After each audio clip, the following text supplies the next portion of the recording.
TDP అధికారంలోకి వచ్చిన వెంటనే మహిళా శక్తి కోసం టీడీపీ అనేక పథకాలు చేపట్టబోతోందని చంద్రబాబు నాయుడు మరోసారి స్పష్టం చేశారు. వైసీపీ ప్రభుత్వం హయాంలో నాటి పరిస్థితికి పూర్తి భిన్నంగా మారిందని చంద్రబాబు పేర్కొన్నారు. విద్యుత్ ఛార్జీలు, ఆర్టీసీ బస్సు ఛార్జీలు పెరిగాయని, చివరికి క్వార్టర్ బాటిల్ రేటు పెరిగిందన్నారు. చాలా మంది పిల్లలు గంజాయికి, కల్తీ మద్యానికి, డ్రగ్స్కి అలవాటు పడ్డారని, ఆ మత్తులో ఉండి తల్లికి చెల్లికి తేడా తెలియకుండా పోయిందని మండిపడ్డారు. ఇంటికి అండగా ఉండాల్సిన మహిళ ఈరోజు ఆత్మహత్య చేసుకునే పరిస్థితి ఏర్పడిందని చంద్రబాబు విచారం వ్యక్తం చేశారు. వచ్చే బాధ్యత నాదని మీ అందరికీ ఆమె ఇస్తున్నా. మీరు ఒక చిన్న విషయం ఆలోచించండి.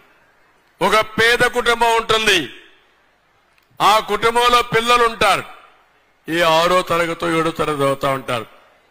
వాళ్ళని మంచి స్కూల్లో పెట్టి క్వాలిటీ ఎడ్యుకేషన్ ఇప్పించి ఏ చదువు చదువుకుంటే వాళ్ళకు మంచి ఉద్యోగాలు వస్తాయో అలాంటి చదివించగలిగితే ఆ జనరేషన్ మీరైతే కష్టపడ్డారు, కానీ మీ పిల్లలు డబ్బులు సంపాదిస్తారు. అక్కడి నుంచి వాళ్ళ పిల్లలకి ఇబ్బంది ఉండదు, మీకు కూడా ఇబ్బందులు ఉండదు. ఈరోజు చాలా వరకు కొన్ని చూస్తూ ఉంటారు మీరందరూ. ఈరోజు దేశంలో మీరు చూస్తే మన రాష్ట్రంలో కూడా పిల్లలు బాగా చదువుకుని అమెరికాకు పోతే బాగా డబ్బులు అక్కడ సంపాదించి తిరిగి ఇంటికి 50,000 లక్ష రూపాయలు పంపిస్తున్నారు. భూములు కూడా కొనే పరిస్థితి వచ్చారు.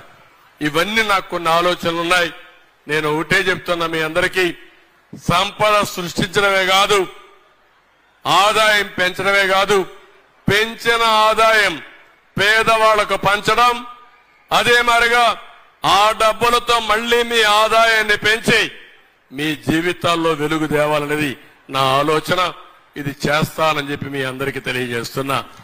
ఈ రోజు ఈ మీటింగ్ చూసిన తర్వాత నాకు